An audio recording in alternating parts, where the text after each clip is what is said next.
Hello friends, ಇವತ್ತಿನ ದಿವಸ ನಾವು 7ನೇ ತರಗತಿಯ ಗಣಿತ ಪಠ್ಯ ಪುಸ್ತಕದ ಭಿನ್ನ ರಾಶಿಗಳು ಅನ್ನುವಂಥ ಪಾಠದ ಅಭ್ಯಾಸ ಮಾಡ್ತಾ ಇದ್ದೀವಿ. ಈ ಭಿನ್ನ ರಾಶಿಗಳಲ್ಲಿ ಅಭ್ಯಾಸ 2.1ರ ಲೆಕ್ಕಗಳನ್ನ ನಾವಿವತ್ತು ಬಿಡಿಸ್ತಾ ಇದ್ದೀವಿ. ಇದರಲ್ಲಿ ಮುಖ್ಯ ಪ್ರಶ್ನೆ 6. ಪ್ರಶ್ನೆ ಹೇಗಿದೆ ನೋಡಿ: ಗುಣಿಸಿ ಮತ್ತು ಭಿನ್ನ ರಾಶಿಯಾಗಿ ವ್ಯಕ್ತಪಡಿಸಿ. ಈ ಕೊಟ್ಟಂತ ಸಂಖ್ಯೆಗಳನ್ನ ಗುಣಾಕಾರ ಮಾಡಬೇಕು. ಆಮೇಲೆ ಬಂದಂತ ಉತ್ತರವನ್ನ ಮಿಶ್ರ ಭಿನ್ನ ರಾಶಿಯಲ್ಲಿ ಬರೀಬೇಕಾಗಿದೆ. ಮೊದಲನೇದಾಗಿ ಡಿ ಲೆಕ್ಕವನ್ನು ಬಿಡಿಸೋಣ. ನೋಡಿ, ಇಲ್ಲಿ 4 ಇದೆ. 4 ಅಂದ್ರೆ ಪೂರ್ಣ ಸಂಖ್ಯೆ. ಇದು 6 ಪೂರ್ಣಾಂಕ 1 ಮೂಲಾಂಶ. ಇದು ಮಿಶ್ರ ಭಿನ್ನ ರಾಶಿಯಲ್ಲಿದೆ. ಹಾಗಾದ್ರೆ ಮಿಶ್ರ ಭಿನ್ನ ರಾಶಿಯಲ್ಲಿ ಇದ್ದದನ್ನ ವಿಷಮ ಭಿನ್ನ ರಾಶಿಗೆ ಪರಿವರ್ತನೆ ಮಾಡ್ಕೋಬೇಕು. ಯಾವ ರೀತಿಯಾಗಿ ಅಂದಾಗ, ಛೇದದಲ್ಲಿರುವಂತಹ ಸಂಖ್ಯೆಯನ್ನು ಛೇದದಲ್ಲಿ ಬರ್ಕೋಬೇಕು. ಈ ಸಂಖ್ಯೆಯನ್ನ ಗುಣಾಕಾರ ಮಾಡಬೇಕು. ಬಂದಂತ ಉತ್ತರವನ್ನ ಇದಕ್ಕೆ ಕೂಡಿಸಿ ಇಲ್ಲಿ ಇಡಬೇಕು. 3 6 18. 18ಕ್ಕೆ ಬಂದು ಕೂಡಿಸಿದಾಗ 19 ಬರ್ತಾ ಇದೆ. ಈಗ ನೋಡಿ, ಮತ್ತೆ ಛೇದದಲ್ಲಿರುವಂತಹ ಸಂಖ್ಯೆಯನ್ನ ಛೇದದಲ್ಲಿ ಬರ್ಕೋಬೇಕು. ಅಂಶದಲ್ಲಿ 4 ಇದೆ. ಗುಣಾಕಾರ 19. 19 4 76. ಹೌದಾ? 19 4 ಎಷ್ಟು? 76 ಅಂತೇಳಿ ಬರ್ತಾ ಇದೆ. ಗೊತ್ತಿದೆ ನಮಗೆ. ಈಗ ಉತ್ತರ ಎಷ್ಟು ಬಂತು? 76 ಮೂಲಾಂಶ. ಇದು ವಿಷಮ ಭಿನ್ನ ರಾಶಿಯಲ್ಲಿದೆ. ಇದರ ಉತ್ತರವನ್ನು ನಾವು ಏನು ಬರೀಬೇಕಾಗಿದೆ? ಮಿಶ್ರ ಭಿನ್ನ ರಾಶಿಯಲ್ಲಿ. ಅಂದ್ರೆ ಈ 76ನ್ನ 3ರಿಂದ ಭಾಗಿಸಬೇಕು. ಮತ್ತೆ ಛೇದದಲ್ಲಿ 3 ಬರ್ತಾ ಇದೆ. 3ರ ಬಗ್ಗೆಯಲ್ಲಿ 7 ಇದೆಯಾ? ಇಲ್ಲ. ಚಿಕ್ಕ ಸಂಖ್ಯೆ 6. ಎಷ್ಟಲೇ ಅಂದ್ರೆ 3 2 6. 7ರಲ್ಲಿ 6 ಕಳೆದಾಗ 1 ಉಳಿತು. ಮುಂದೆ 6 ಇದೆ, 16 ಆಯ್ತು. 3ರ ಬಗ್ಗೆಯಲ್ಲಿ 16 ಇದೆಯಾ? ಇಲ್ಲ. 5 ಇದೆ, 15 ಇದೆ. ಹಾಗಾಗಿ 3 ಎಷ್ಟಲೇ? 3 5 15. 1 ಉಳಿತು. ಹೀಗಾಗಿ ಇದರ ಉತ್ತರ ಎಷ್ಟು ಬಂತು? 25 ಪೂರ್ಣಾಂಕ 1 ಮೂಲಾಂಶ. 25 ಪೂರ್ಣಾಂಕ 1 ಮೂಲಾಂಶ ಅಂತೇಳಿ ಉತ್ತರ ಬಂದಿದೆ. ಇನ್ನು ಈ ಲೆಕ್ಕ 3 ಪೂರ್ಣಾಂಕ 1 ನಾಲ್ಕಾಂಶ ಗುಣಾಕಾರ 6. ಹೌದಾ?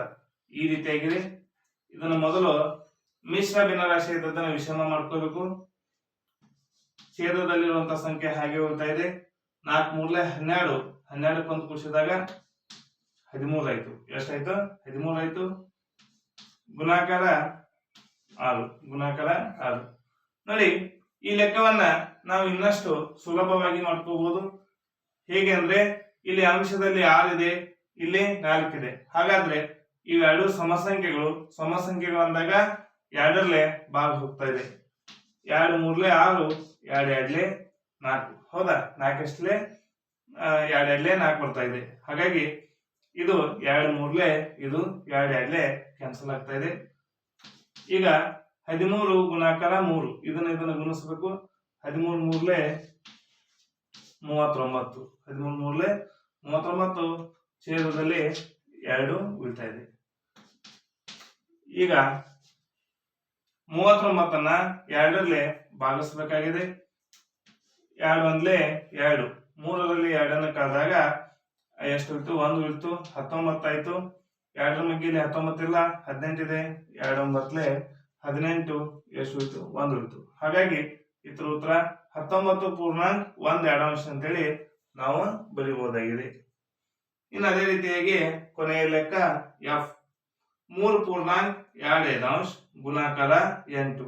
ಮಿಶ್ರ ಭಿನ್ನ ರಾಶಿಯಲ್ಲಿ ಇದ್ದದನ್ನ ಮತ್ತೆ ವಿಷಮದಲ್ಲಿ ಬರ್ಕೋಬೇಕಾಗಿದೆ. ಛೇದದಲ್ಲಿರುವಂತಹ ಸಂಖ್ಯೆ 5. 3 5 15. 15ಕ್ಕೆ 2 ಕೂಡಿಸಿದಾಗ 17 ಗುಣಾಕಾರ 8. ಹಾಗಾಗಿ ಎಷ್ಟು ಬಂತು? ಛೇದದಲ್ಲಿರುವಂತಹ ಸಂಖ್ಯೆಯನ್ನು ಹಾಗೆ ಬರ್ಕೋಬೇಕು. 17 ಗುಣಾಕಾರ 8. 8 56. 5 ಕೈಲ 8 1 8. 8 5 13. ಹೀಗಾಗಿ 17 8 136 ಅಂತೇಳಿ ಬರ್ತಿದ್ದೇವೆ. ಈಗ 136 5 ಅಂತ ಬಂದಿದೆ. 136 5. ಇದು ವಿಷಮ ಭಿನ್ನ ರಾಶಿಯಲ್ಲಿದೆ. ಇದನ್ನು ಕೂಡ ಮಿಶ್ರ ಭಿನ್ನ ರಾಶಿಯಾಗಿ ಬರೀಬೇಕಾಗಿದೆ. ಈಗ 136ನ್ನ 5ರಲ್ಲೇ ಭಾಗಿಸೋಣ. 5ರ ಮಗ್ಗಿಯಲ್ಲಿ 13 ಇಲ್ಲ, ಅದಕ್ಕಿಂತ ಕಡಿಮೆ ಸಂಖ್ಯೆ 10 ಇದೆ. 5 2 10 3 ಉಳಿತು. 13ರಲ್ಲಿ 10 ಕಳೆದಾಗ 3 ಉಳಿತು. ಮುಂದೆ ಎಷ್ಟಿದೆ? 6 36. 5ರ ಮಗ್ಗಿಯಲ್ಲಿ 36 ಇಲ್ಲ, ಅದಕ್ಕಿಂತ ಕಡಿಮೆ ಸಂಖ್ಯೆ 35. 5 7ರಲ್ಲಿ 5 7 35 ಎಷ್ಟು ಉಳಿತು? 1 ಉಳಿತು. ಹೀಗಾಗಿ ಇದರ ಉತ್ತರ 27.15. ಈ ರೀತಿಯಾಗಿ ಲೆಕ್ಕಗಳನ್ನ ಬಿಡಿಸಿದ್ದೇವೆ. ಈ ವಿಡಿಯೋ ನಿಮ್ಗೆ ಇಷ್ಟ ಆದ್ರೆ ಲೈಕ್ ಮಾಡಿ, ಶೇರ್ ಮಾಡಿ, ಸಬ್ಸ್ಕ್ರೈಬ್ ಮಾಡಿ. Thank you.